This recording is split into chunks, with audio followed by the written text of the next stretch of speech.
धृत्यार्तिहं प्रणतपाल्भवाब्धिपोतम्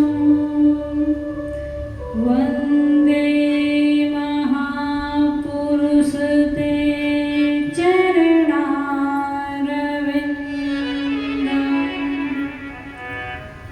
ध्येयं वदन्ति शिवमेव हि केचिदन्ये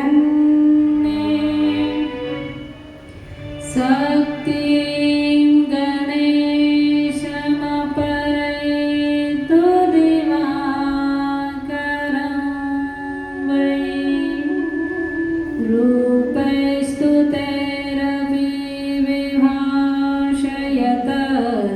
तैरविविभाषयतस्त्वमेव तस्मात् त्वमेव शरणं मम दीनबन्धो प्रह्लाद नारद पराशर पुण्डरीक व्यासंबरीषि शुक शौनक भीष्मदाभ्याम् युगमाङ्गद अर्जुन वसिष्ठ विभीषणादि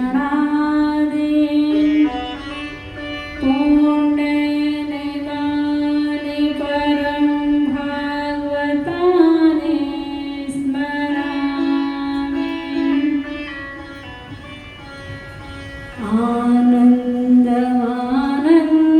आनन्दमानन्दकरं प्रसन्नं ज्ञानस्वरूपं निजभावयुक्तं योगेन्द्रमेड्यं भवरोगवैद्यं श्रीमद्गुरुं नित्यमेव स्मरामि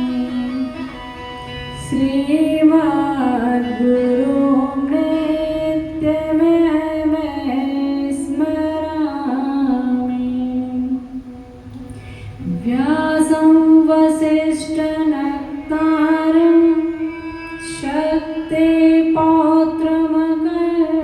शक्तिपौत्रमकल्मषं पराशरमात्मजं वन्दे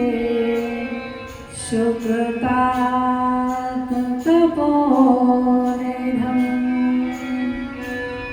जयन्ती मङ्गला काली भद्रकाली कपालिनी दुर्गा क्षमा शिवा धात्री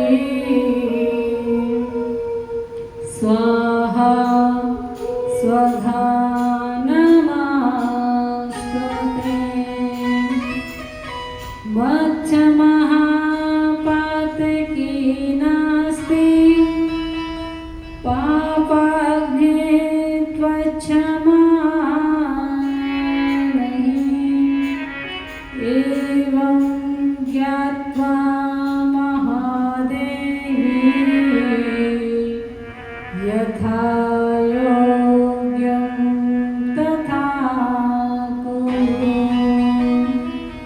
यथा योग्यं तथा कुरु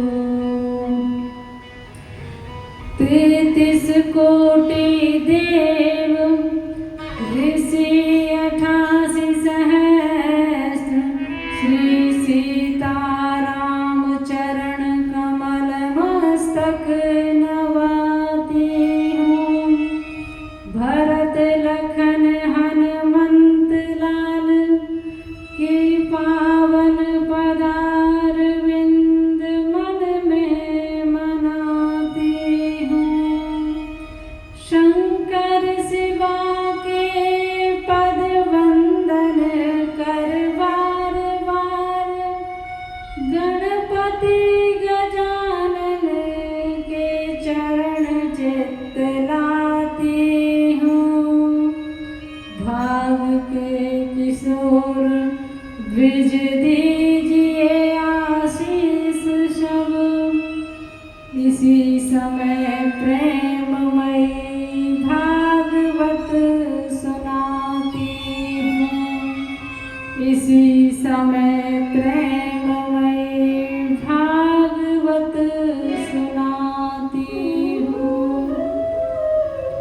बोले वृंदावन बिहारी लाल की जय।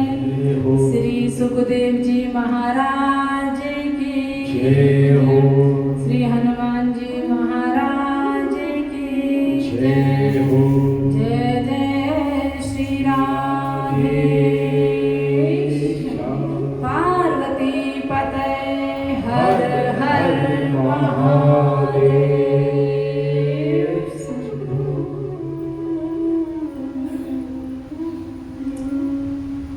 आइए सभी तालियों की सेवा के साथ प्रभु का कीर्तन करेंगे।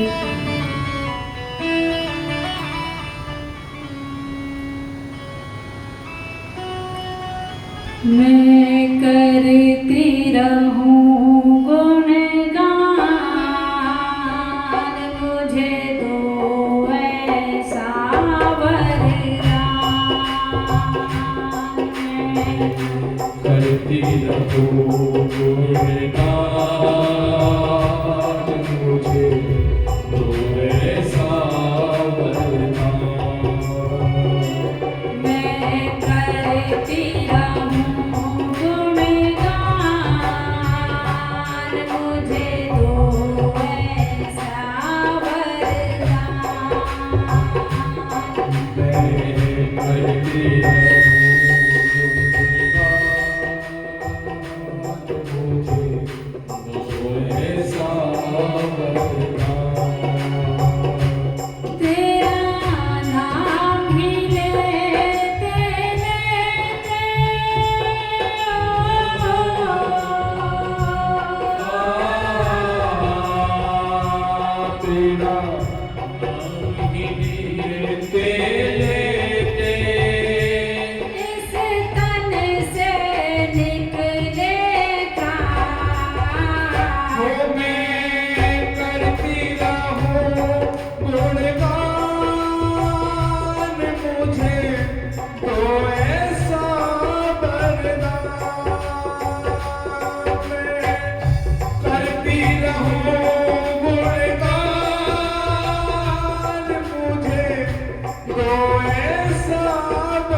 फिर भी अर्ज करती हूँ,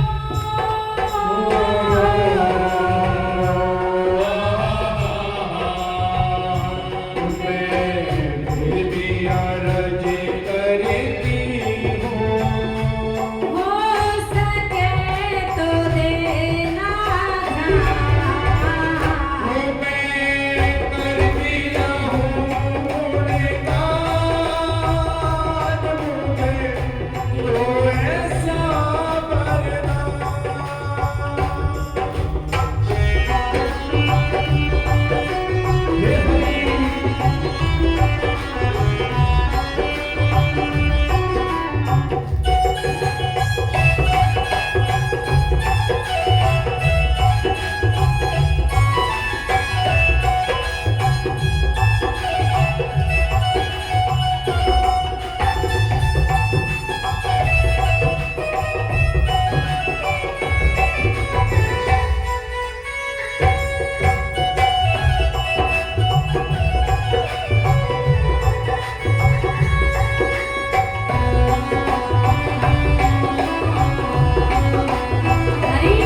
राधा मीरा नरसी जैसी दुख सहने की शक्ति दो। राधा मीरा नरसी जैसी दुख सहने की शक्ति दो। राधा मीरा नरसी जैसी दुख सहने की शक्ति दो।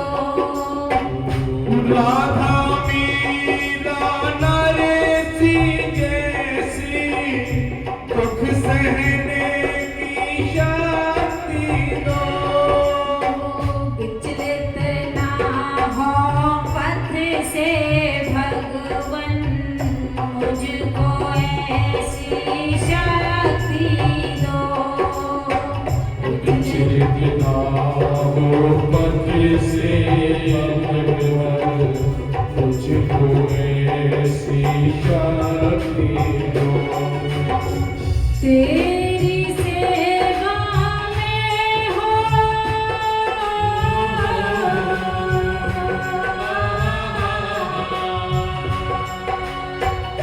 तेरी सेवा में हो इस जीवन की हर श्याम।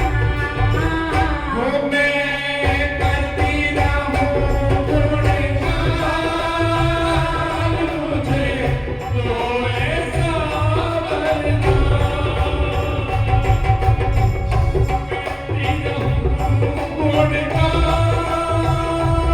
मुझे तो ऐसा वरदान।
क्या मालूम किस कौन किस घड़ी तेरा बुलावा आ जाए। क्या मालूम किस कौन किस घड़ी तेरा बुलावा आ जाए। क्या मालूम किस कौन किस घड़ी तेरा बुलावा आ जाए। क्या मालूम किस कौन किस घड़ी तेरा बुलावा आ जाए। मेरे मन की इच्छा मेरे मन ही मन में रह जाए। मेरे मन की इच्छा मेरे मन ही मन में रह जाए। मेरी इच्छा पूरी करना।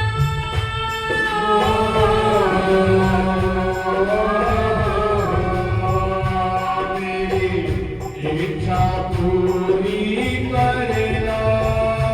मेरे प्रियतम कृपा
बोले वृंदावन बिहारी लाल की जय जय। हो। श्री सुखदेव जी महाराज की जय हो। परम मंगल में परात्परमेश्वर अकारण करुणा और नारे भक्त वांछा कल्पतरु तड़दित विनंदित पीतांबरधारी श्री बालकृष्ण लाल की बांगमय प्रतिमूर्ति श्रीमद् भागवत महापुराण कथा में उपस्थित सभी भक्त वृंदों के हृदय में विराजमान बालकृष्ण लाल की बांकी झांकी को व्यासपीठ से वंदन करते हुए आइए इस द्वितीय दिवस की कथा में हम प्रवेश करने जा रहे हैं। कल आप लोगों ने श्रीमद् भागवत महापुराण की महिमा को श्रवण किया। महिमा को श्रवण करने के बाद ही भक्ति देवी अपने दोनों पुत्रों के साथ में हरिद्वार में नृत्य करती हुई आ जाती है। श्रीमद् भागवत महापुराण की सिर्फ महिमा ही गाई गई थी, उतने में ही भक्ति देवी अपने दुख से निवृत्त हो गई, अर्थात उसके जो बेटे थे ज्ञान और वैराग्य वह जवान हो गए और प्रसन्नता के साथ में वे हरिद्वार में नृत्य करते हुए जहाँ सनकादिक ऋषि नारद जी को श्रीमद् भागवत महापुराण श्रवण करा रहे थे वहां आकर के विराजित हो गई। नारद जी ने भक्ति देवी से कहा था कि जब तक मैं हर एक जन में और घर घर में मैं आपको नहीं पहुंचा दूंगा तब तक मैं चैन से नहीं बैठूंगा, क्योंकि नारद जी एक ऐसे महात्मा हैं जो दुष्ट आत्मा को भी महात्मा बना देते हैं। नारद जी क्या, जो भी महात्मा होते हैं वो ऐसे ऐसे दुष्ट व्यक्ति को भी प्रभु का भक्त बना देते हैं कि हम कल्पना भी नहीं कर सकते। कहते हैं कि महर्षि वाल्मीकि पूर्व जन्म में एक डाकू थे, रत्नाकर नाम के डाकू वे थे और बस लोगों को मारना लूटना यही उनका काम था। रास्ते में खड़े हो जाते या कहीं जंगल में खड़े हो जाते, कोई भी निकलता उस व्यक्ति को मार देते और उसका धन हरण कर लेते। एक दिन नारद जी वहां आते हैं और उनकी इस कार्य को जब देखते हैं तो वह विचलित हो जाते हैं कि ये कितना गलत कार्य कर रहा है और आगे इसकी क्या गति होगी। तो नारद जी उसके पास जाते हैं और कहते हैं कि देखो तुम इतना गलत कार्य करते हो, लोगों को मारते हो, धन लूटते हो, उन्हें हानि पहुंचाते हो, क्या तुम इस कार्य को अच्छा समझते हो? कहा कि नहीं, मैं तो मेरे परिवार का पेट भरता हूँ, चाहे मैं कैसे भी कमाऊँ, मैं तो मेरे घर वालों का पेट भरना चाहता हूँ, उनकी पूर्ति करना चाहता हूँ। लेकिन ये गलत है, हम गलत कार्य करके अपने बच्चों का पालन पोषण करें, अपने घर की पूर्ति करें, ये इंसानियत नहीं है। तब नारद जी ने कहा कि आप ये गलत करते हैं, आप ऐसा कीजिए, जो भी आप ये पाप करते हैं क्या इसमें आपके परिवार वाले हिस्सेदार हैं? आपको जो सजा प्रभु देंगे क्या उसमें आपके परिवार वाले, आपके बच्चे, पत्नी कोई हिस्सा इसमें दे सकता है, अर्थात पाप का भागी बन सकता है? कहा कि क्यों नहीं बनेंगे, जब मैं उनके लिए ये सब मारकाट कर रहा हूँ, धन चोरी करके ले जाता हूँ, उनकी पूर्ति करता हूँ, मुझे क्या चाहिए? तब वह इस प्रकार बोलता है तो नारद जी कहते हैं कि ठीक है, ऐसा कर, पूछ करके आना अपनी पत्नी से और बच्चों से कि मैं जो भी ये करता हूँ इसमें तुम मेरे हिस्सेदार हो या नहीं। तो वह रत्नाकर डाकू अपने घर जाता है और पूछता है कि बताओ, जो मैं मारकाट करता हूँ, धन लूटता हूँ, इससे मुझे बहुत बड़ा पाप लगता है, क्या इस पाप के आप भागी बनेंगे, हिस्सेदार बनेंगे? कहा कि हम क्यों बनेंगे, अरे हमें तो आप धन लाकर दो, हमारी पूर्ति करो, रोटी कपड़ा आदि लाकर दो, हमें नहीं पता आप कैसे लाते हो, लेकिन हम आप तो हमारी पूर्ति करो, हम आपके पाप में भागी क्यों बनेंगे, क्योंकि आपका कर्तव्य है हमारा पालन पोषण करना। तब उसकी आंख खुली और वह सोचता है कि अरे उस महात्मा ने तो सही कहा था, कोई भी गलत कार्य में हिस्सेदार नहीं होता है। अब तो वापस वे नारद जी के पास जाते हैं और नारद जी के पास जाकर के कहते हैं कि महात्मन, कोई भी इस पाप में हिस्सा नहीं देना चाहता। कहा कि मैं तो पहले ही तुम्हें बोल रहा था कि सब अच्छे अच्छे के साथी हैं, बुरे में कोई साथ नहीं देता, इसलिए ये सब छोड़ दो और प्रभु का भजन करो।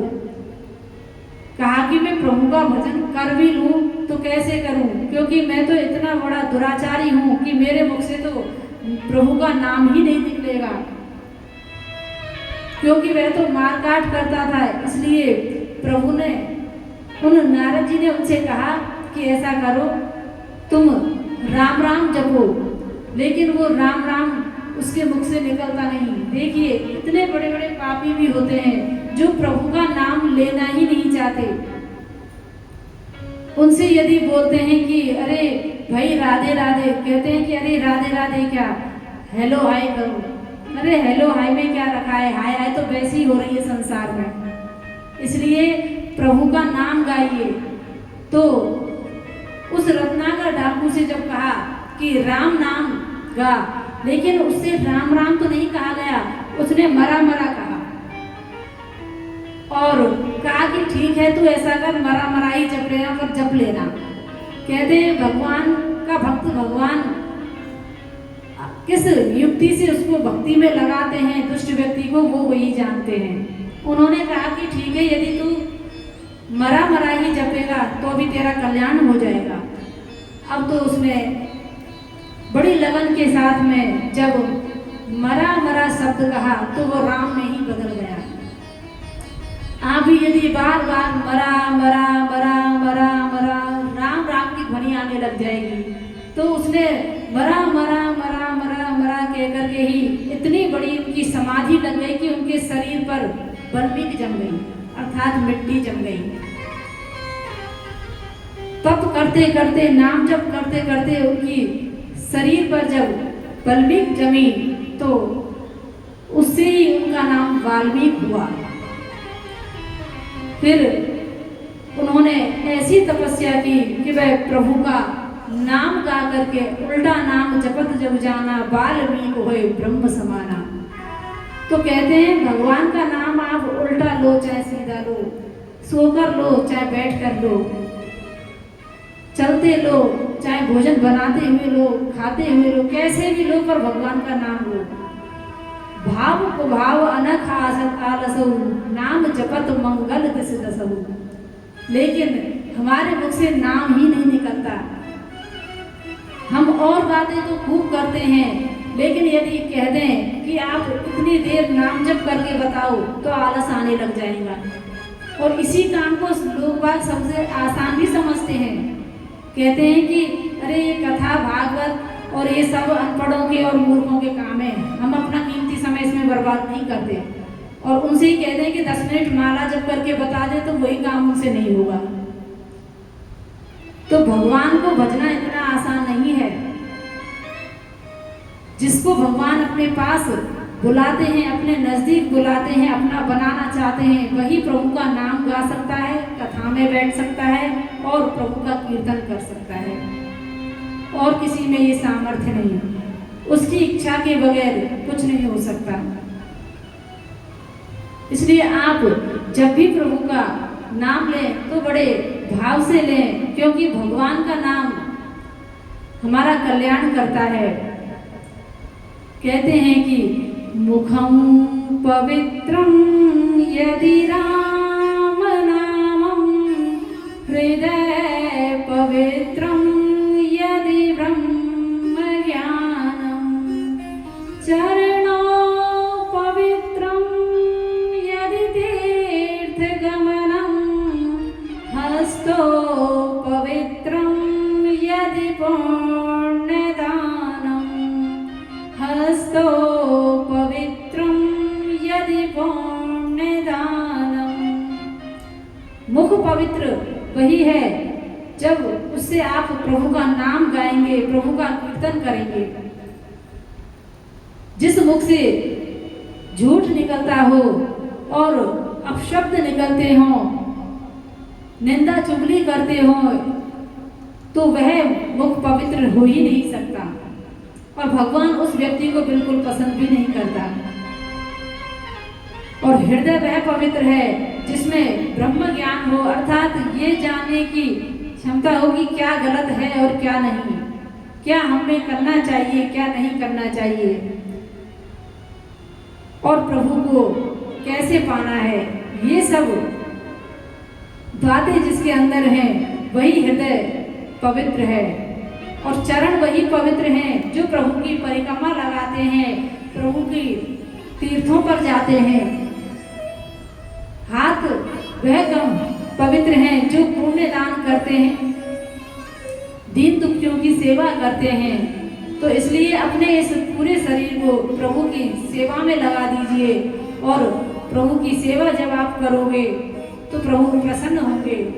कहते हैं कि जो मेरे भक्त की सेवा करता है वही मुझे प्रिय है। हम मंदिर में तो आते हैं, 2-2, 4-4 घंटे लगा देंगे, लेकिन हम बाहर कैसा व्यवहार करते हैं तब पता चलता है कि हम कितने बड़े भक्त हैं।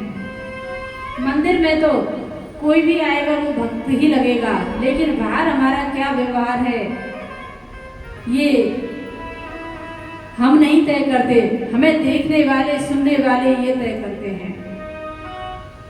इसलिए अपने जीवन को पवित्र बनाएं और स्वच्छ बनाएं, ताकि पवित्रता से ही प्रभु मिलते हैं।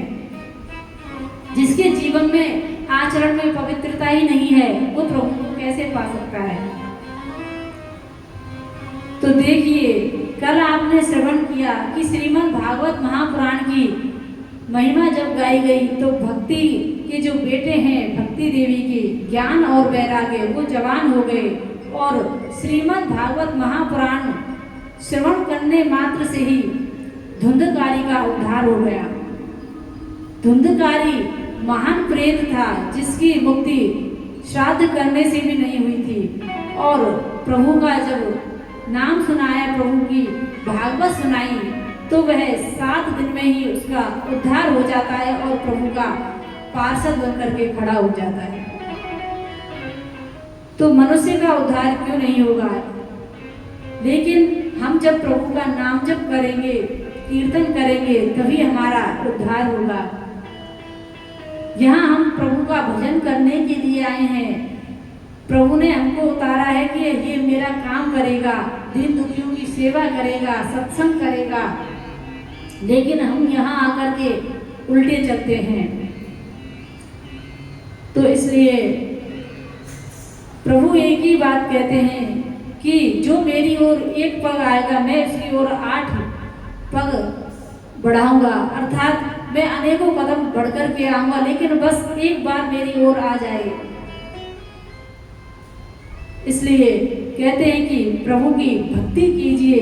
श्री व्यास जी महाराज ने श्रीमद् भागवत महापुराण की रचना की और श्रीमद् भागवत महापुराण इतना परम पवित्र ग्रंथ है, इतना रसीला ग्रंथ है, क्योंकि इसमें सिर्फ प्रभु की लीलाएं हैं और इतने सुंदर भाव से इसमें सभी चरित्रों को दर्शाया गया है, जिससे इसको श्रवण करके हमारा उद्धार हो। अनेकों जीवों का उद्धार इससे हुआ है। तो आइए अब हम प्रथम स्कंद में प्रवेश करते हैं और श्री व्यास जी महाराज कहते हैं कि श्रीमद् भागवत महापुराण में सत्य नाम की ही महिमा गाई गई है। जन्मान्ध्यस्य यतोऽन्वयादितरस्तश्चार्थेष्वभिज्ञस्वराट् तेने ब्रह्महृदायादिकवये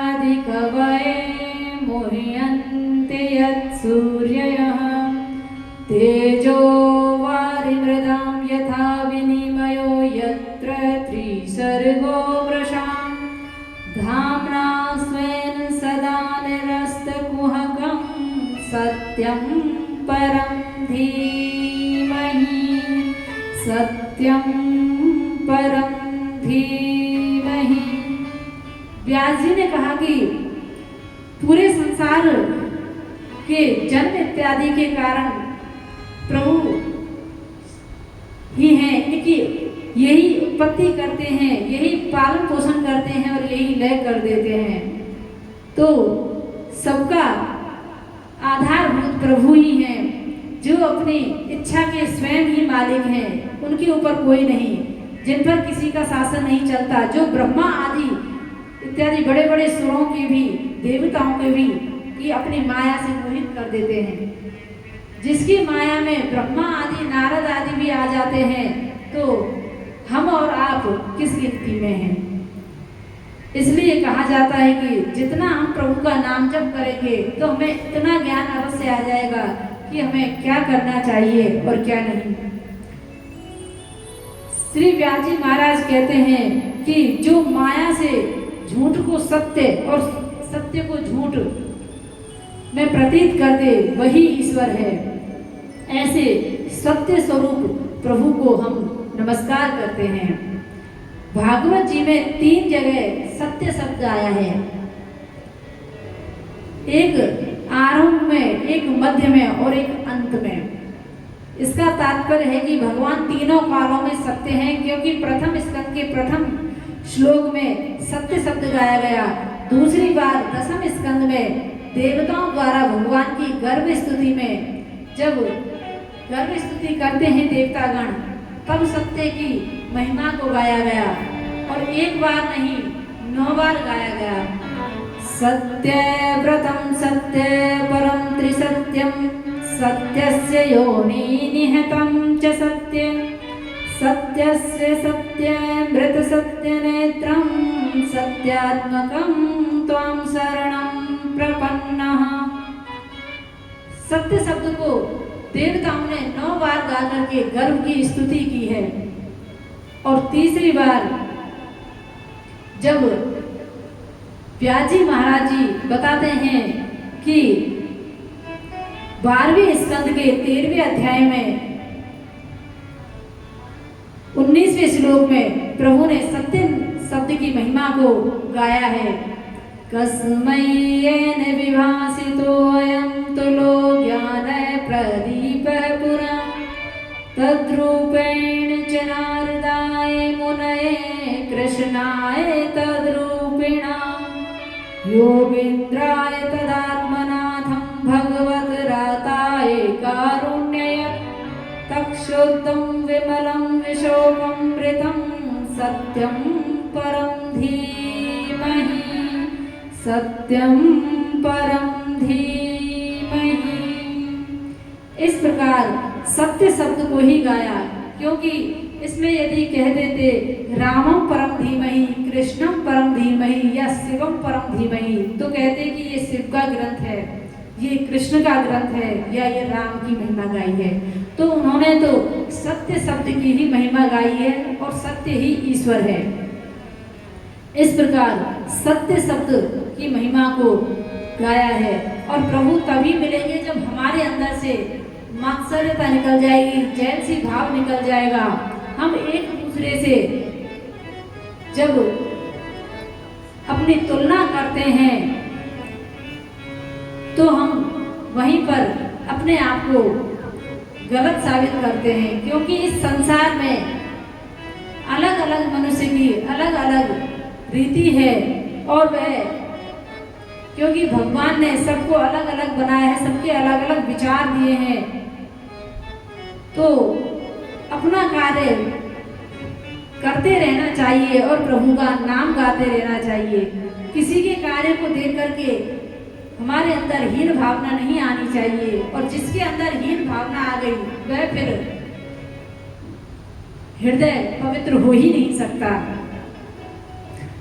श्रीमद् भागवत महापुराण में कहते हैं, धर्म है प्रोजित कैतवोत्र परमो निर्मत्सराणां सतां वैद्यं वास्तवमत्र वस्तु शिवदं तापत्रयोन्मूलनम्।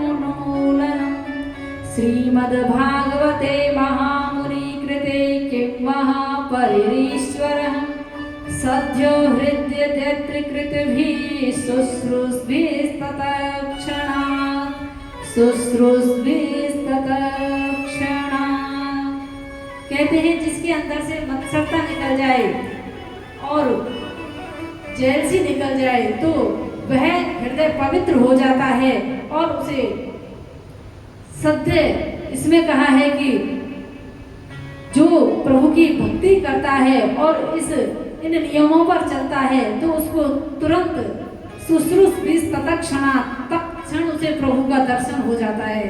क्योंकि राजा परीक्षित ने जब सारा अपना राजमहल त्यागा, अपने वस्त्र तक त्याग कर वे गंगा घाट पर गए हैं, 40 वर्ष की अवस्था उनकी है, उन्होंने बिल्कुल भी संकोच नहीं किया कि मेरे महल का क्या होगा, मेरे राज्य का क्या होगा, बीवी बच्चों का क्या होगा। उन्होंने तो बस ये सुना कि 7 दिन में मैं मरने वाला हूँ, तो उन्हें लगा कि अब मेरी मुक्ति कैसे होगी। और हमें यदि पता चल जाए कि हम इतने समय में मरने वाले हैं तो हम तो उल्टे ही चलेंगे कि जितने शौक साज कर सकते हैं कर लो। तो इसलिए इन चक्करों में ना पड़ करके प्रभु का नाम गाना चाहिए, कीर्तन करना चाहिए।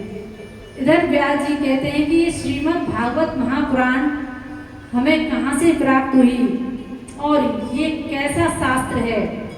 तब श्रीमद् भागवत महापुराण के लिए व्यास जी कहते हैं निगम कल्पतरोर्गलितं फलं शुकमुखाद् मृतद्रव संयुतं पिबत भागवतं रसमालयं मुहुरहो रसिका भुवि भावुका। कहते हैं ये निगम कल्पतरोर्गलितं, ये वेद रूपी वृक्ष का पका हुआ फल है। इसमें रस ही रस है। कई फल होते हैं जो आप खाते हैं, उसमें किसी में गुठली होती है, किसी में छिलका होता है, लेकिन ये फल ऐसा है जिसमें रस ही रस है। तो किसी ने कहा जब रस ही रस है तो ये पृथ्वी पर आया होगा तो ये तो बिखर गया होगा। कहा कि नहीं, ये शाखा दर शाखा इस पृथ्वी पर आया है। तो इस प्रकार श्री व्यास जी महाराज श्रीमद् भागवत महापुराण के बारे में वर्णित करते हैं कि इसको श्री सुखदेव जी ने गाया है और कहते हैं सुख यानी तोता। तोता जो भी फल खाता है वह फल मीठा हो जाता है, या कह लो कि जो तोता फल खाता है वो मीठा ही होता है। तो इसलिए ये सुखदेव जी के द्वारा गाई गई है तो ये और भी मीठी हो गई है। इस प्रकार यह शाखा दर शाखा इस भूमि पर आई है। जिस भी व्यक्ति ने इस श्रीमद् भागवत महापुराण का गायन किया है और श्रवण किया है उसका उद्धार अवश्य ही हुआ है। अरे कहते हैं कि वो कान नहीं है जो प्रभु का नाम नहीं सुनते, सिर्फ निंदा चुगली और फालतू की बातें, व्यर्थ की बातें सुनते हैं। रामचरितमानस में कहते हैं जिन हरि कथा सुनी नहीं काना, श्रवण रंध्र अहि भवन समाना। राम सिया राम जय जय राम, राम सिया राम जय जय राम। जिन कानों ने प्रभु का नाम नहीं सुना वह कान नहीं, वह तो सर्प के बिल के समान है। जो सिर प्रभु के संत महात्माओं के भक्तों के चरणों में नहीं झुका वह सिर नहीं है, कड़वी लौकी के समान है। इसलिए ऐसा जीवन नहीं जीना चाहिए जो हम भक्त का भी अपराध कर दें और भगवान का भी। तो श्री व्यास जी महाराज जी ने श्रीमद् भागवत महापुराण के बारे में जब श्रवण कराया तो इधर 88,000 ऋषि कहते हैं कि अब आप हमें ये बताइए जब प्रभु इस धराधाम से जाते हैं तो धर्म किसकी शरण में जाता है? ब्रूहि योगीश्वरे कृष्णे ब्रह्मण्डे धर्म वर्मणि स्वाम काष्ठामधुम्पेते धर्मः कं शरणं गतः। ब्रूहि योगीश्वरे कृष्णे ब्रह्मण्डे धर्म वर्मणि स्वाम काष्ठामधुम्पेते धर्मः कं शरणं गतः। आप बताइए कि धर्म किसकी शरण में जाता है? तो इधर श्री सूजी महाराज सौनक आदि ऋषियों से कहते हैं कि मैं पहले अपने गुरुदेव का स्मरण कर लूं, क्योंकि हम जब भी व्यास मंच पर बैठते हैं या प्रभु की किसी कथा कहानी को कहते हैं तो प्रभु का ध्यान लगाना चाहिए, उनको याद करना चाहिए, उनको नमन करना चाहिए। अब ये अपने गुरुदेव को नमन कर रहे हैं। यं प्रव्रजन्तमनुपेतमपेत कृत्यं विपायनो विरह कातराजुहाव पुत्रेति तन्मयतया तरवो विनेदुस्तं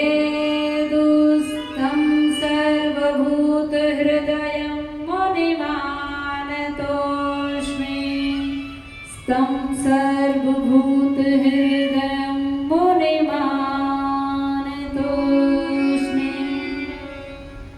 श्री सुखदेव जी महाराज जी को 4 चरण में नमन किया गया है। देखिए, जब प्रभु को वंदन किया गया तो 2 ही चरण में किया गया और एक संत को प्रणाम जब किया गया तो 4 चरणों में उनको प्रणाम किया गया। कहते हैं कि आप संत को प्रणाम कर लेंगे, संत को ध्यानेंगे तो प्रभु अवश्य ही मिलते हैं। भगवान कहते हैं कि मेरी भक्त की जो भक्ति करता है वो मुझे प्रिय है। इधर उन्होंने अपने गुरुदेव का जब ध्यान किया है और जब गुरुदेव का ध्यान किया तो श्री सौनक आदि ऋषियों ने कहा कि आप आगे की कथा को श्रवण कराइए। तो आगे की कथा को श्रवण कराते हुए वे जब कहने लगे तो इतने में उनको स्मरण आया और वे कहने लगे कि अरे, एक बार नारद जी ने विचार किया कि अभी तक मैंने शिव पार्वती में झगड़ा नहीं कराया। अरे, इतने मैंने झगड़े कराए हैं कि फूट डाली है, लेकिन शिव पार्वती में आज तक कोई भी बात नहीं बनी, उनमें आपस में कोई बात नहीं हुई। तो चलो क्यों ना माँ पार्वती के पास चलते हैं और उनसे जाकर के उन दोनों के बीच में झगड़ा करवाते हैं। देखिए, नारद जी को सभी ऐसे ही सोचते हैं कि वह झगड़ा करवाते हैं, लेकिन उनसे बड़ा भक्त कोई नहीं। नारद ही एक ऐसे महात्मा हैं जिन्होंने ऐसे ऐसे राक्षसों को प्रभु का भक्त बना दिया। राक्षस के बेटे हों चाहे स्वयं राक्षस हों, उन्होंने ऐसे ऐसे राक्षसों को प्रभु का भक्त बनाया। तो अब नारद जी माँ पार्वती के पास जाकर के प्रणाम करते हैं।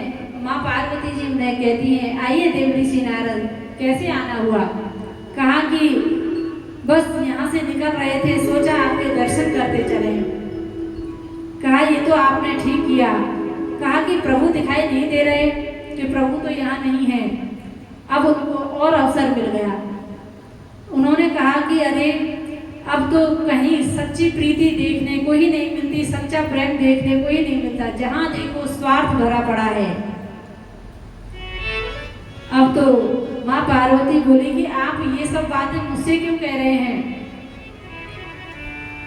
कहा कि ऐसे ही बस, कहा कि मुझ में और मेरे पति देव में अर्थात भगवान शंकर में तो अत्यंत प्रेम है, हम तो बड़े प्रेम भाव से रहते हैं। कहा कि इतना ही प्रेम है तो आप बताओ, उनके सिर में जो मुंडों की माला है वो किसके सिर हैं? कहा कि ये तो कभी नहीं बताया। अरे, उन्होंने तो मुझे अपना गुरु मंत्र तक बता रखा है, लेकिन ये कभी नहीं बताया कि ये मुंडों की जो माला पहनी है ये किसके मुंड हैं। कहा कहा कि फिर आप तो बोल रही थी कि मुझसे सच्चा प्यार करते हैं और आपको इतनी छोटी सी बात नहीं बताई। कहा कि पूछोगी तो अवश्य बता देंगे। बस अब देवी जी को भी अवसर मिलना चाहिए रूठने का। अब तो माँ पार्वती कोप भवन में चली गई। इधर नारद जी जब जाने लगे तो शंकर जी रास्ते में मिल गए। कहा कि देवर्षि नारद जी कहाँ से आ रहे हो? कहा कि कहीं से नहीं, आप जाइए, माँ पार्वती जी आपको बहुत बेसब्री से इंतजार कर रही हैं।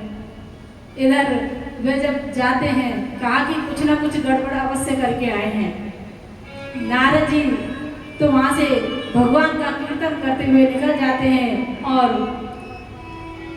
प्रभु आते हैं तो देखते हैं पार्वती जी कहीं दिखाई नहीं दे रही। इधर उधर देखा तो वह सोच लिया कि कुछ ना कुछ बात अवश्य हुई है और वह आवाज लगाते हैं कि अरे देवी कहाँ हो? देवी, लेकिन देवी तो सुने ही ना। फिर वे जब जाते हैं उनके कक्ष में तो वहां तो वह रूठी हुई हैं। जाए निकट शिव कहे मृदुवानी, प्राण प्रिया हुए तुरसानी। राम सिया राम जय जय राम। राम सिया राम जय जय राम। शिव जी निकट जाकर के पूछते हैं, हे प्राण प्रिय क्या हुआ? क्यों क्रोधित हो? क्यों नाराज हो? क्या बात हो गई? कहा कि कुछ नहीं। अरे आप तो कपटी हैं, आपसे तो बात करना ही बेकार है। कहा कि मैंने क्या कर दिया? मैं तो अभी आया हूँ। कहा कि नहीं, आप मुझसे बातें छुपाते हो। कहा कि मैंने क्या बात छुपा ली? कहा कि आपने कभी नहीं बताया कि जो आपने ये मुंडों की माला अपने गले में धारण की है, ये किसके मुंड हैं? तो शंकर भगवान बोले कि आपने कभी पूछा ही नहीं। तब शंकर भगवान कहते हैं कि देवी, जब आप शरीर छोड़ती हो तो आपके ही इन सिरों को मैं अपने गले में धारण करता गया और ये मुंडों की माला बन गई। अब तो पार्वती जी और गुस्सा हो गई। कहा कि अरे फिर तो आप डबल कपटी हो, क्योंकि आप तो कभी मरते ही नहीं, हर बार मैं ही क्यों मरती हूँ? आपने ऐसा क्या खा रखा है या क्या पी रखा है जो आप मरते ही नहीं हैं? तो शंकर भगवान बोले, देखो मैंने तो अपने राम नाम में मैं डूबा रहता हूँ और अमर कथा मैंने श्रवण कर रखी है, इसलिए मैं कभी नहीं मरता। कहा कि वो अमर कथा आप हमें भी सुनाइए। तब बार बार जब कहा है तो कहते हैं कि चलो ठीक है, मैं आपको अमर कथा श्रवण कराऊंगा, लेकिन यहाँ नहीं, मैं आपको अमर कथा श्रवण कराऊंगा अमरनाथ में। वहां चलते हैं और वहां जाकर के हम आपको कथा श्रवण कराएंगे। माँ पार्वती को लेकर के शिव जी जब जाते हैं तो कहते हैं कि देवी, हम आपको कथा श्रवण कराएंगे, लेकिन जब आप कथा श्रवण करो तो आप एक बात ध्यान रखना कि कोई भी पशु पक्षी कोई भी जीव वहां नहीं होना चाहिए, क्योंकि यदि वहां हुआ तो फिर यदि उसने वह कथा सुन ली तो वह अमर हो जाएगा, और मैं नहीं चाहता कि कोई भी इसको छुपकर सुने। बार बार कहने के बाद वह कहती हैं कि ठीक है, आप चलिए। जाते हैं अमरनाथ में और वहां जाकर के वे माँ पार्वती जी से कहते हैं कि जाइए, आप देखकर आइए कि यहाँ कोई जीव जंतु नहीं हो, मैं आपको कथा सुनाता हूँ। देखिए, कथा श्रवण करने के भी कई नियम होते हैं। भोलेनाथ ने उनसे कहा कि मैं जब कथा श्रवण कराऊं तो आप बड़े ध्यान से उस कथा को श्रवण करना, क्योंकि यह कथा प्रभु से मिलाने वाली है, और जब प्रभु से मिलाएगी तभी मिलाएगी जब हम तन्मयता के साथ में इस कथा को श्रवण करेंगे। तब बार बार कहने पर माँ पार्वती कहती हैं कि आप चिंतित ना हो, मैं इस कथा को बड़े प्रेम भाव से श्रवण करूंगी। और माँ पार्वती जी जब कथा श्रवण करती हैं तो कहती हैं, भोलेनाथ ने कहा कि देवी देखो, मैं अपने नेत्र बंद करके आपको कथा श्रवण कराऊंगा और आप इस कथा को बड़े प्रेम से श्रवण करना। तो इधर माँ पार्वती जब कथा श्रवण के लिए बैठी तो कहा कि एक बार और देख करके आओ कि गुफा में कोई है तो नहीं। जब जाती हैं तो एक सुख का जो बच्चा है वह अर्थात अंडा वहाँ था, क्योंकि उन्होंने सोचा कि अब तोता तो उड़ गया और यहाँ सिर्फ उसका अंडा है, अंडे में क्या जीव होता है, ये क्या कथा सुनेगा। इसलिए वे बार बार यही विचार करती हैं और कथा श्रवण के लिए बैठ जाती हैं। और जब कथा श्रवण के लिए बैठी तो भोलेनाथ ने कथा को श्रवण कराया और कहते हैं कि जब भगवान की कथा श्रवण करती रही तो वह कथा में जब ज्ञान की बातें आने लगी तो माँ पार्वती को उबासी आने लगी और उबासी आई तो वह भी उबासी आने पर उनकी निद्रा लग गई, अर्थात कह लीजिए कि समाधि में चली गई कथा श्रवण करते करते। अब इधर भोलेनाथ ने उनसे कहा था कि आप मुकरा देते रहना, अर्थात ओम ओम की ध्वनि करते रहना ताकि मुझे पता चले कि आप कथा श्रवण कर रहे हो। तो कथा को जब श्रवण करते रही, अब जैसे ही समाधि लगी तो वह ओम नाम की ध्वनि बंद हो गई। अब उस जो अंडे में से जीव निकला था उसने सोचा कि अरे यदि मैंने हुंकार नहीं दी तो ये कथा बंद कर देंगे, इतनी प्यारी कथा ये कह रहे हैं, इसलिए मुझे इस कथा को श्रवण करना है, क्यों ना मैं ही हुंकार देने लग जाऊं। तो वह सुख का बच्चा जो उसमें से निकला था वह हुंकार देने लगा और वह भी कथा को श्रवण करने लगा। कथा सुनाए रे पार्वती को शिव शंकर भगवान, और सुनते सुनते अमर कथा को बंद हो गए कान, आगे बढ़ गए सूता टूकड़ा भर गए टूटा, आगे बढ़ गए सूता टूकड़ा भर गए टूटा।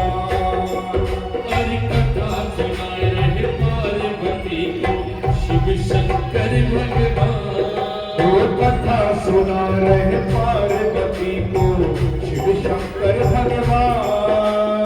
सुनते सुनते अमर कथा को बंद हो गए कान, माँ को बढ़ गए सोता टूकड़ा भर गए टूटा, माँ के बढ़ गए सोता टूकड़ा दे रहे टूटा।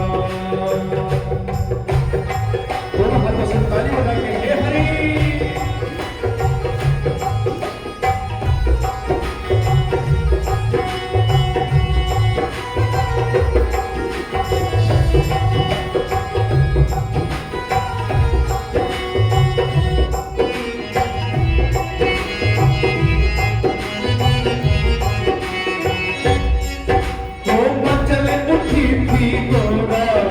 शिव शंकर से बतराई, मचल उठी थी गौरा शिव शंकर से बतराई। ओ अमर कथा कहते सो नारद याद दिलाई, अमर कथा कहते नारद ने याद दिलाई। ओ मचल उठी थी गौरा शिव शंकर से बतराई,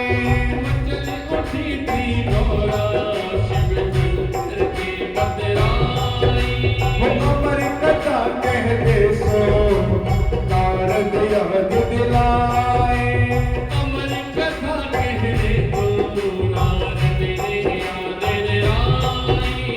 अमर कथा सुनते ही कट जाए पाप भगवान, अमर कथा सुनते ही कट जाए पाप भगवान।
को लगे बनाने। कितनी सुन शिव शंकर गौरा को लगे बनाने। सुन ले ओठ लगाए शिव शंकर कथा सुनाने। सुन ले उचित लगाए शिव शंकर लगे कथा सुनाए। करवाओ संकल्प उमा पे बैठे साधन मान। करवाए संकल्प उमा पे बैठे आसन मान। अरे जल को भर लिया मोटा तुमने, जल को भर लिया मोटा तुमने। उनमें है ये तो उमा के पड़ रहे सोता भूमिरा दे रहे तोता। उमा के घर की तोता हो बिना तेरे वो कथा सुना रहे पार्वती को शिव शंकर भगवान।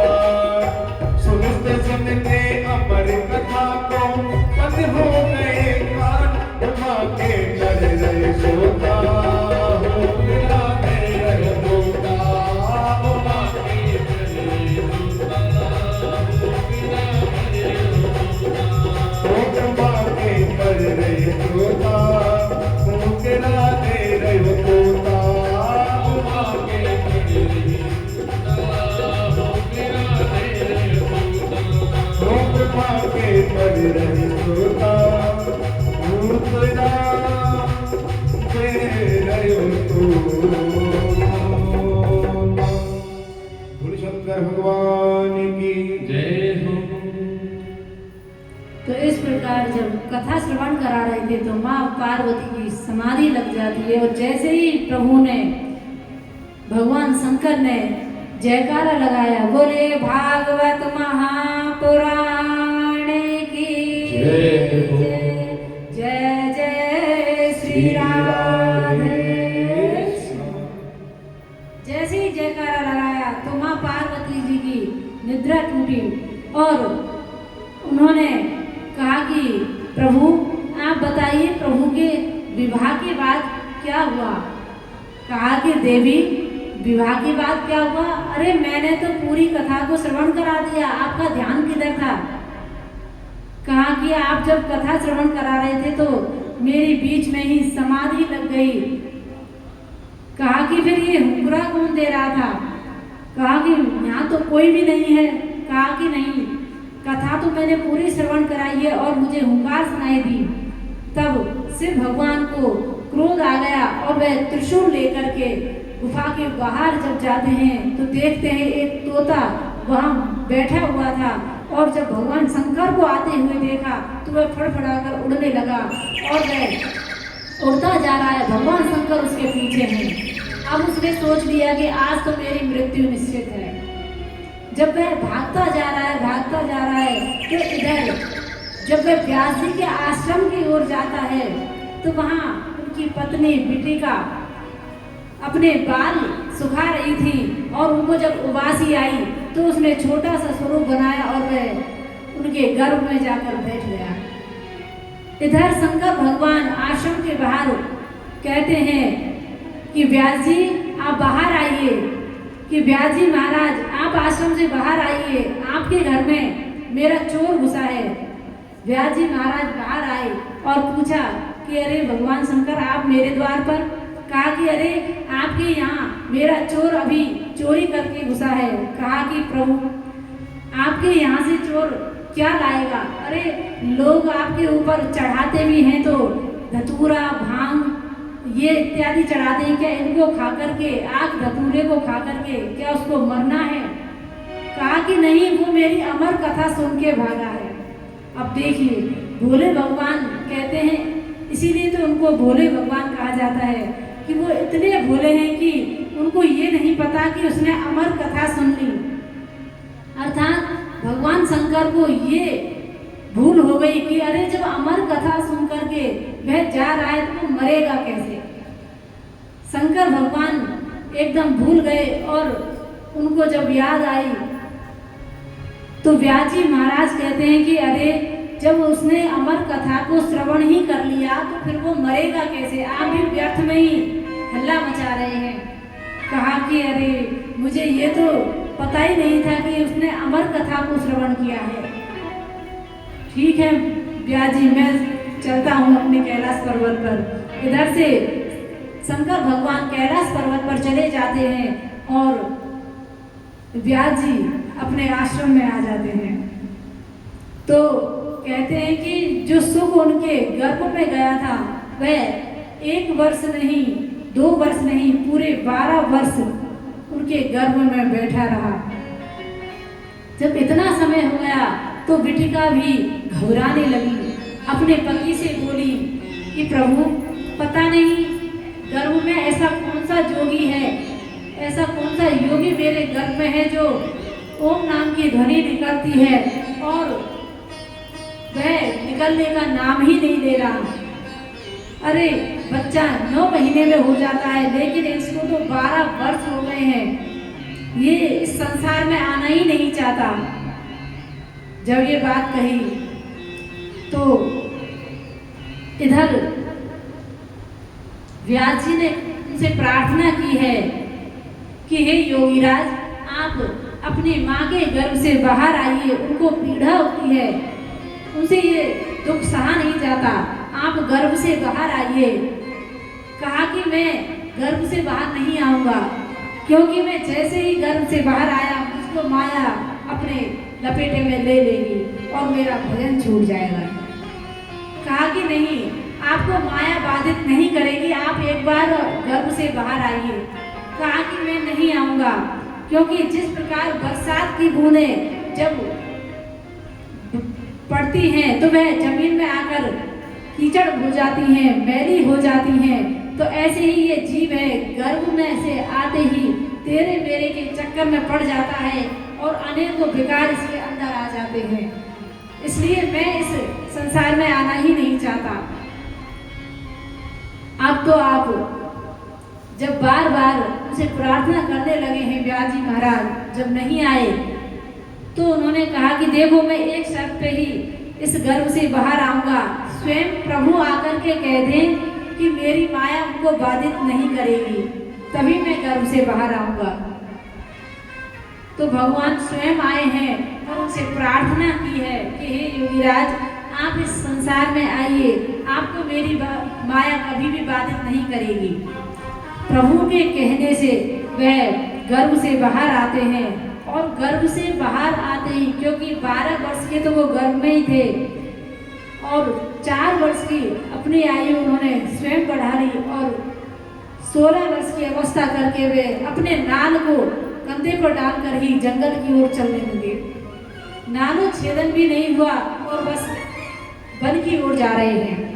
ऐसा योगीराज जो जन्म लेते ही वन गमन कर गए और जब वन की ओर जाने लगे तो व्यास जी चिल्लाते हैं कि अरे पुत्र, अभी तो मैंने आपका ठीक से मुख भी नहीं देखा, आप कहाँ जा रहे हो? कहा कि कौन किसका पुत्र? मैं किसी का पुत्र नहीं हूँ, वह तो बस चले जा रहे हैं, पीछे मुड़कर देखते ही नहीं। जब व्यास जी उनके पीछे दौड़ रहे हैं कि पुत्र रुक जाओ, पुत्र रुक जाओ, पर्वतों से, नदियों से, पेड़ों से ही वापस आवाज आती है कि सुबो हम, अर्थात मैं सुख हूँ, मैं सुख हूँ। सभी अपने आप को सुख कहने लगे। तो वह वापस अपने आश्रम में चले जाते हैं।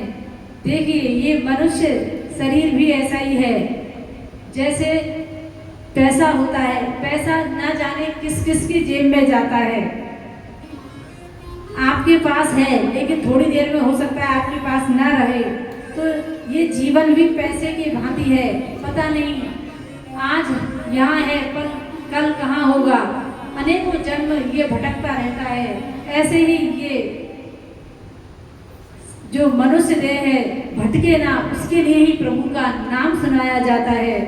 तो आज श्री सुखदेव जी महाराज वन के लिए जाते हैं और समाधिस्थ होकर के एक गुफा में बैठ जाते हैं और प्रभु का ध्यान लगा लेते हैं। प्रभु का ध्यान जब लगाते हैं तो वह तो समाधि में लीन हो गए। इधर श्री सौनक जी सूत जी महाराज जी से कहते हैं कि हे प्रभु, आप हमको ये कथा सुनाइए कि भगवान ने जो अवतार लिए वो कितने लिए और क्यों लिए? तब सौनक जी इस प्रकार जब प्रश्न करते हैं तो सूत जी महाराज उनको कहते हैं कि प्रभु ने जब सृष्टि रचना की तो इस सृष्टि में प्रभु ने 24 बार अवतार लेकर आने के लिए कहा कि मैं 24 बार इस धराधाम पर उतर कर आऊंगा। तो सबसे पहले प्रभु ऋषियों के रूप में आए हैं, सनक, सनंदन, सनातन और सनत कुमार। दूसरा अवतार है वराह भगवान का, तीसरा अवतार है नारद जी का, चौथा अवतार है नर नारायण भगवान का, पांचवा अवतार है कपिल भगवान का, छठा अवतार है दत्तात्रेय भगवान का, सातवां अवतार है यज्ञ भगवान का, आठवां अवतार है ऋषभ देव जी भगवान का, नौवां अवतार है पृथु जी भगवान का, 10वां अवतार मत्स्य भगवान का, 11वां अवतार कच्छप भगवान का, 12वां अवतार धन्वंतरी भगवान का, 13वां अवतार मोहिनी भगवान का, 14वां अवतार नरसिंह भगवान का, 15वां अवतार वामन भगवान का, 16वां अवतार परशुराम भगवान का, 17वां अवतार व्यास भगवान का, 18वां अवतार राम भगवान का, 19वां अवतार बलराम भगवान का, 20वां कृष्ण भगवान का, 21वां बुद्ध भगवान का, 22वां हरि अवतार, 23वां हंस अवतार और 24वां जो अवतार होगा वो होगा कलिंग भगवान का। तो इस प्रकार 24 अवतार प्रभु धारण किए। इस प्रकार 24 अवतारों की कथा को जब श्रवण कराया तो व्यास जी से वे कहते हैं कि ये श्रीमद् भागवत महापुराण आपको कैसे मिली, आप ये कथा श्रवण कराएंगे। तो श्री व्यास जी महाराज बताते हैं, इदं भागवतं नाम पुराणं ब्रह्म संहितं उत्तम श्लोक चरितं चकार भगवान ऋषि। कहते हैं कि व्यास जी भगवान को ये शास्त्र कहाँ से मिला? तो सूत जी कहते हैं कि इसकी रचना सरस्वती के तट पर हुई है, सामे प्राचीन क्षेत्र में। वहाँ पर व्यास जी ने श्रीमद् भागवत महापुराण की रचना की। कहते हैं कि व्यास जी का नाम व्यास जी इसलिए हुआ क्योंकि उन्होंने वेदों का विस्तार किया। पराशर जी के पुत्र थे इसलिए पाराशर कहे गए। कृष्ण वर्ण के थे इसलिए कृष्ण, और एक द्वीप पे जन्म लेने के कारण द्वीपायन कहे गए। तो कृष्ण द्वीपायन भी कहा जाता है, व्यास जी भी कहा जाता है, पाराशर जी भी कहा जाता है, अनेकों नाम से श्री व्यास जी महाराज जी को पुकारा जाता है। उनके जन्म की इस प्रकार कथा को श्रवण कराया कि ये एक द्वीप पे जन्मे थे तो इसलिए द्वीपायन कहे गए। अब तो इन्होंने अनेकों ग्रंथ रचे हैं और जब ये भविष्य की चिंता करने लगे, क्योंकि ये दिव्य दृष्टि से वर्तमान, भूत और भविष्य सब कुछ देख लेते थे, तो कलयुग में कैसा आचरण लोग करेंगे, कैसा व्यवहार होगा, क्या स्थिति होगी, वो सब जानते थे कि सभी लोग बस गृह कार्यों में ही उलझे रहेंगे, प्रभु के लिए टाइम नहीं होगा। तो कहते हैं कि गृह कारज नाना जंजाला के अति दुर्गम शैल विशाला। राम सिया राम सिया राम जय जय राम। राम सिया राम जय जय राम। व्यास जी महाराज कहते हैं कि गृह कार्यों में ही उलझे रहेंगे, भगवान की कथा की कह दो या भगवान के कीर्तन के लिए कह दो, माला जपने के लिए कह दो, तो उनके लिए उनके पास टाइम नहीं है। तो इसलिए इस स्थिति को जब वे देखते हैं तो चिंतित हो जाते हैं, और जब चिंतित हुए देखिए, एक संत ही, एक भक्त ही यह विचार कर सकता है कि संसार का कल्याण कैसे होगा। अन्यथा एक संसारी व्यक्ति तो अपने ही बारे में सोचता है और अपना ही भला चाहता है। हम यदि दान भी करते हैं, कोई सेवा कार्य भी करते हैं, तो दिखाकर करते हैं। इसलिए ऐसे ऐसे व्यक्ति हुए हैं कि वे कई नियम ले लेते थे कि मैं संतों को भोजन कराकर ही भोजन करूंगा, या अपने इतने नाम जप करूंगा तभी भोजन करूंगा। तो एक सेठ जी थे, वे तभी भोजन करते थे जब कोई ना कोई संत को भोजन करा देते थे। उनका नियम था कि मैं संतों को भोजन करा के ही अब खुद भोजन करूंगा। तो उन्होंने इस प्रकार जब निर्णय किया तो वे संतों को भोजन पवाते और वो उनकी सेवा करते, दान दक्षिणा देते। इधर एक दिन क्या हुआ, कोई संत उनके पास नहीं आया, कोई मिला ही नहीं।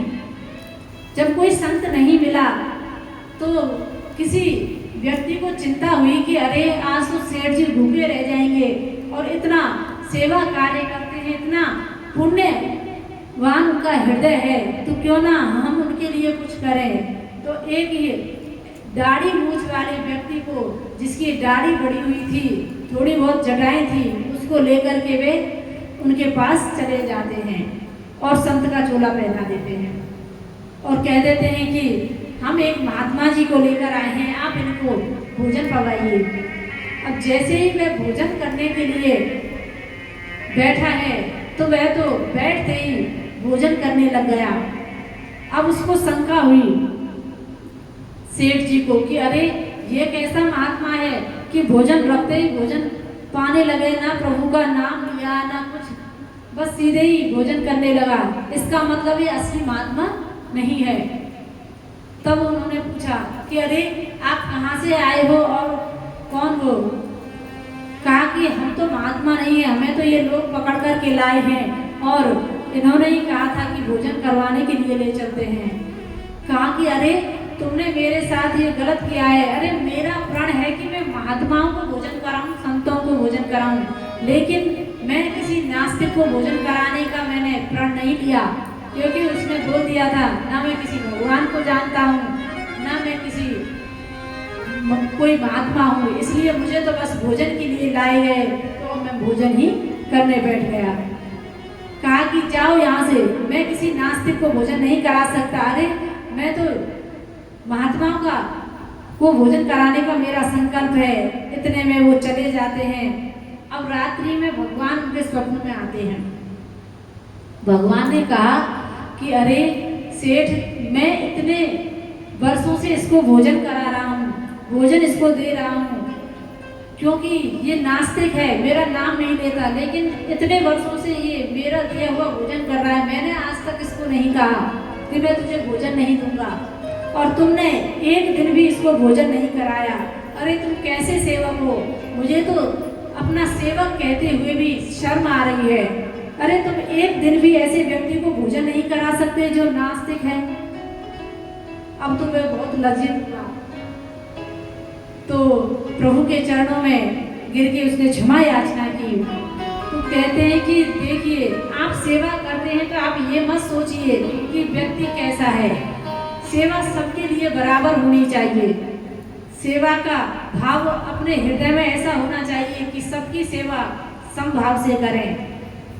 तो ये नहीं देखना चाहिए कौन दुष्ट है कौन संत है। तो इस भाव से जब आप सेवा करोगे तो प्रभु प्रसन्न हो जाएंगे। तो श्री व्यास जी महाराज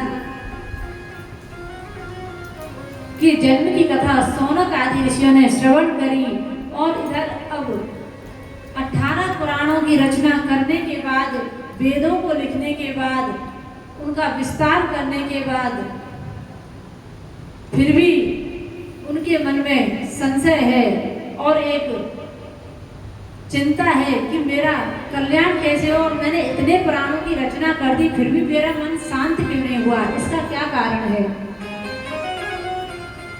जब वो ऐसे चिंतित बैठे थे तो तो नारद जी उनके पास आते हैं। नारद जी ने कहा कि व्यास जी ऐसी चिंता में क्यों बैठे हो, क्या हो गया?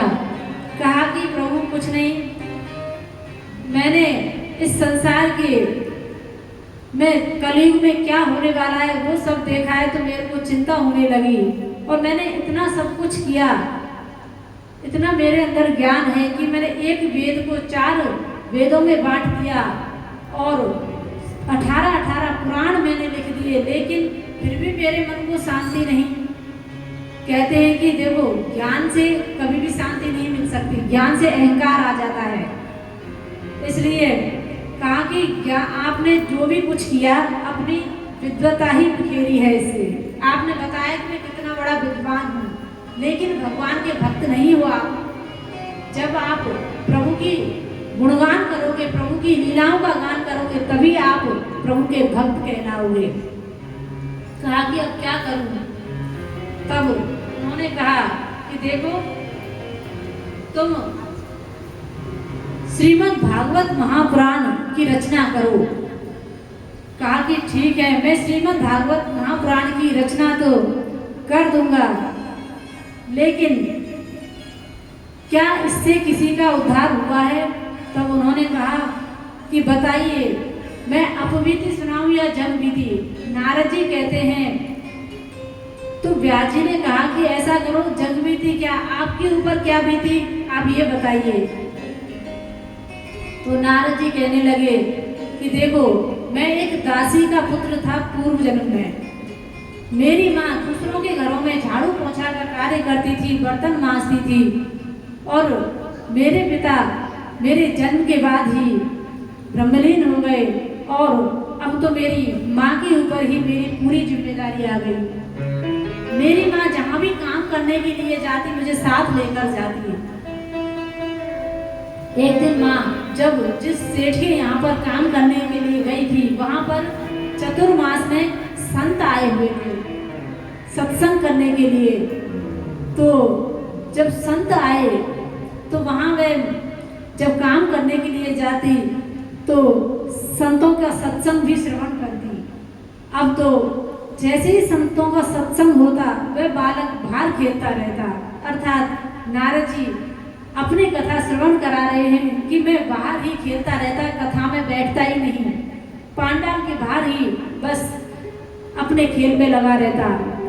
जब मैं सत्संग सुनता रहा 1 दिन 2 दिन, तो धीरे धीरे मैं पांडाल में आकर बैठने लगा उन संतों के वचनों को सुन करके, और फिर मैं आगे ही बैठने लगा।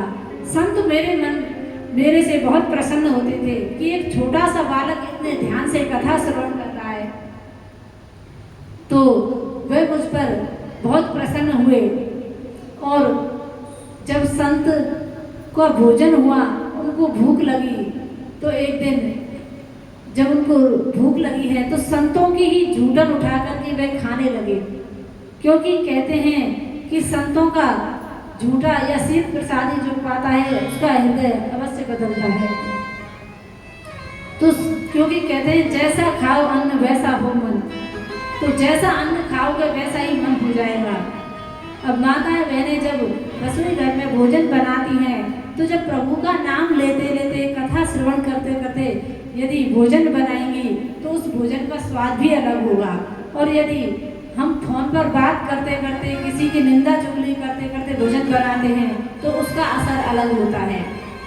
इसलिए कभी भी आप भोजन बनाएं, भोग प्रसादी बनाएं, तो प्रभु का नाम लेते लेते बनाएं। अरे घर का कोई भी कार्य हो, आप तो सत्संगों में जाते हैं, कोई भी भजन गुनगुनाते हुए अपना कार्य करें, तो आप भी एक ना एक दिन प्रभु के इतने बड़े भक्त हो जाएंगे। इसलिए आज देवऋषि नारद अपने लिए बोलते हैं कि जैसे ही मैंने संतों की झूठन को खाया, उनका शीत प्रसादी पाई, तो मेरा मन प्रसन्न हो गया और मेरा हृदय बदलने लगा। मैं कथा को श्रवण करने लगा और संत मुझ पर राजी होने लगे। जब संत राजी होने लगे तो इतने में ही संतों का जाने का समय हो गया। अब संत जब जाने लगे तो मैं उनके पैरों में लिपट गया कि मुझे आपके साथ चलना है, मुझे भी सत्संग करना है और महात्मा होना है। तो उन्होंने कहा कि देखो अभी तुम छोटे बालक हो, अभी जब तक तुम्हारी माँ जीवित है तब तक माँ की सेवा करो, और जब माँ ब्रह्मलीन हो जाए तब हमारे पास आ जाना, क्योंकि तुम्हारे अलावा उसका कोई भी नहीं है। इधर नारद जी मान जाते हैं और आज बस उनके मन में तो वो महात्मा ही घूम रहे हैं, प्रभु का नाम ही घूम रहा है। और जब वे प्रभु के नाम में ही सोते हैं, उठते हैं, बैठते हैं तो प्रभु का नाम ही गाते हैं। अब वे विचार करते हैं कि जब तक मेरी माँ ब्रह्मलीन नहीं होगी तब तक मैं महात्माओं के पास नहीं जाऊंगा। तो वे प्रभु से प्रार्थना करते हैं कि हे प्रभु, आप मेरी माँ को अपने पास बुला लीजिए, क्योंकि ये भक्ति मार्ग में मेरे बाधक बन रही है। तब उन्होंने बार बार जब कहा तो एक दिन माँ गौ धोने के लिए सुबह 4 बजे जब निकली है अंधेरे में, तो वहीं से काला सर्प निकला और उनकी माँ को डस लिया।